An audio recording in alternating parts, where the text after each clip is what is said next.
Saya buat sekali, jamak terus. Ya. Jamak waktu bila kamu jamak? Kan saya nak pergi ke Kelantan, sampai Kelantan, saya sampai malam Isyak. Saya jamak terus subuh sampai Isyak. Dia kata macam tu. Jadi saya jawab kepada dia, kepala otak engkau. Ya. Ya, tak boleh tuan itu penting dia tanya, itu penting kita tanya orang yang tahu Maknanya jamak qasar musafir 2 marhalah.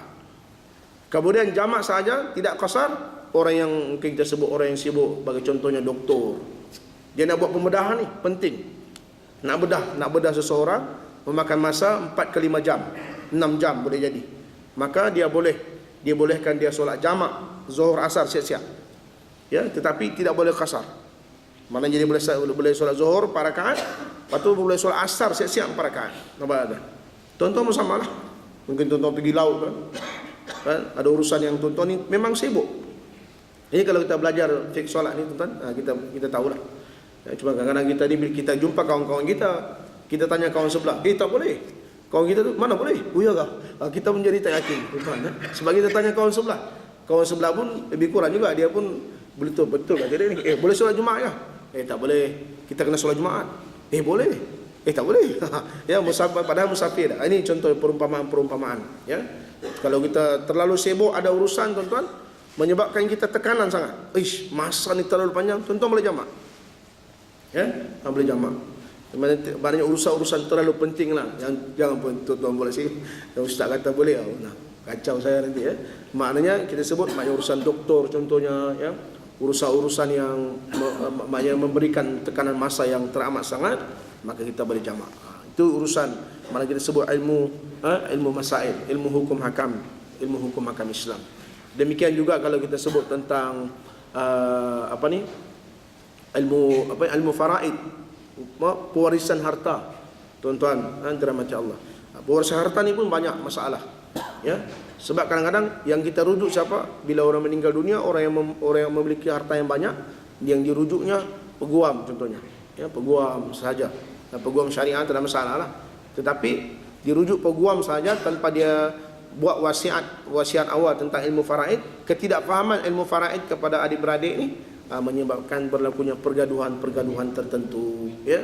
Kalau melibatkan harta yang banyak lah, ya, harta yang banyak, menyebabkan kalau terutama kaum perempuan lah, ini tidak adil dia kata, memang tak adil.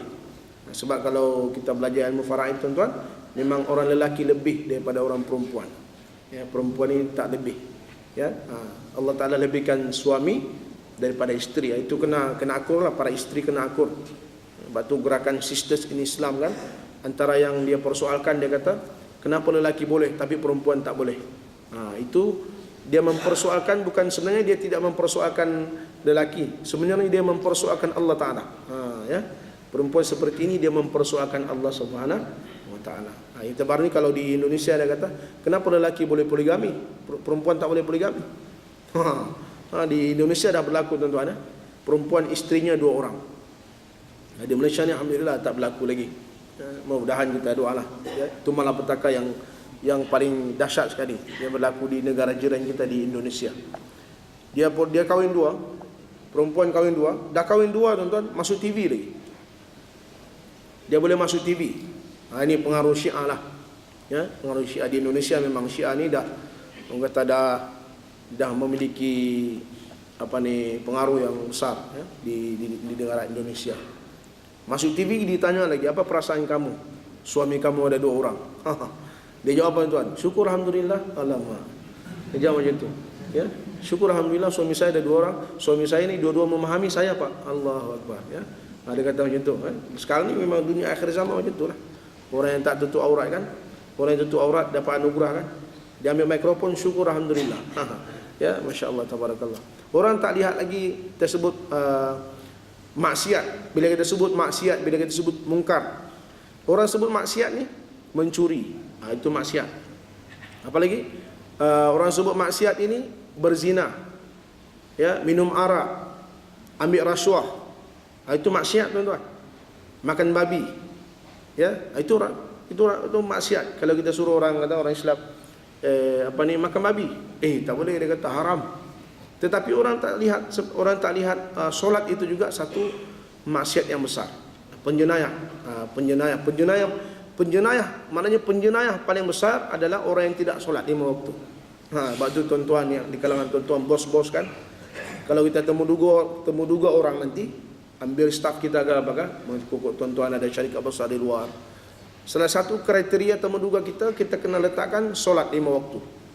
Itu temu duga kita. Temu duga dah, semua dah. Akhir nanti, kamu solat 5 waktu ke tidak? Solat, dia kata. Cuba baca 2 kunut sikit. Kan? Taubat lahum dia tuan. Allahu Akbar, tak ada dalam kamus hidup aku ni temu duga gini. Ya? Ya.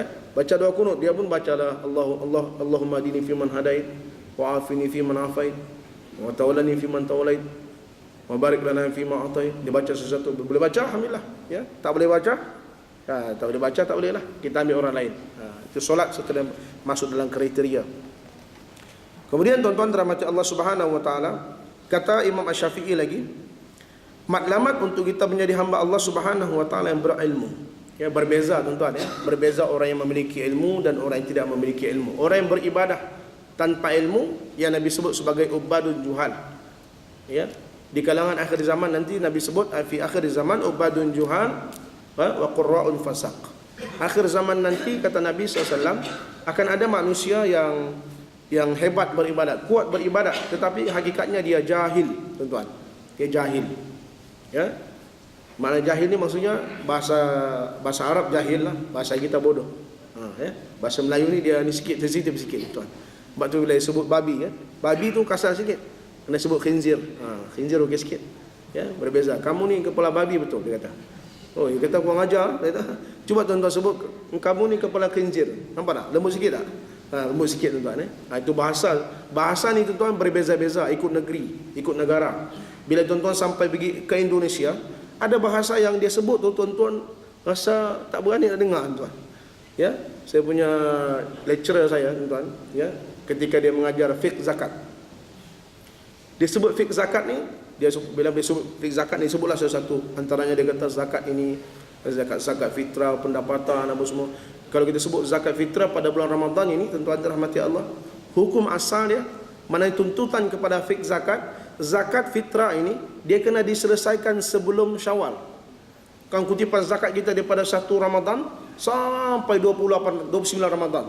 Zakat tu kena habis sebelum 1 Syawal. Tuan-tuan, ya. Kita ni tuan, zakat kita tu kumpul umum 4 bilion, 2 bilion, 4 juta, 2 juta, tapi rakyat miskin lagi. Ya, tak sampai. Ya, maknanya zakat tu kena diselesaikan ikut tempat masing-masing. Masjid surau dia kalau di Indonesia tuan, walaupun dia keadaan dia masalah banyak, tapi kalau isu zakat dia antara yang terbaik. Dia serah kepada masjid, masjid tu akan uruskan zakat di qariah masing-masing. Maknanya kampung tersebut ada di mana ada orang miskin yang berhutang, di mana ada orang miskin tidak ada baju, dia kena selesaikan zakat dia di situ sebelum 1 Syawal. Ya. Maknanya hari raya tu betul-betul orang miskin dapat rasa semua. Kita hari ini tuan-tuan masuk raya setiap tahun banyak orang miskin tak terbela. Setiap tahun lah tuan-tuan. Ya. Jadi zakat mana pergi wallahu alam. Ya, mana kita boleh persoal. Kita boleh mempersoal itu hak kita. Kita memberikan zakat. Jadi saya mengaji zakat tu saya nak sebut bahasa dia. Ya. Dia ada bahasa dia tuan-tuan dirahmati Allah, mengukuhkan kita di Indonesia lain. Nah, saya tak nak sebutlah, tak sampai hati sebut dalam surau ni. Ya, maknanya bahasa tidak menggambarkan suasana. Ikut negeri lain bahasa dia. Kalau di tuan-tuan pergi negara Arab lain lagi bahasa dia. Dia ada kadang-kadang pada pendengaran kita nampak kasar, di sana tak kasar. Di sana nampak kasar, di sini pula tak kasar. Itulah suasana dia. Itu bahasa tuan-tuan dirahmati Allah SWT. Itu ilmu ya. Perlunya kita memahami waqi', fiqh al-waqi' tuan-tuan ya, fiqh waqi'. Kemudian kata Imam Syafi'i menghidupkan ilmu dengan menghidupkan sunnah Nabi sallallahu alaihi wasallam, iaitu amalan di masjid-masjid. Kalau zaman Nabi dulu Masjid Nabawi, ya.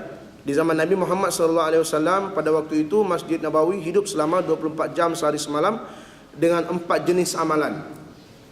Ya, kata Imam Syafi'i, hidupkan pada diri kamu, ya.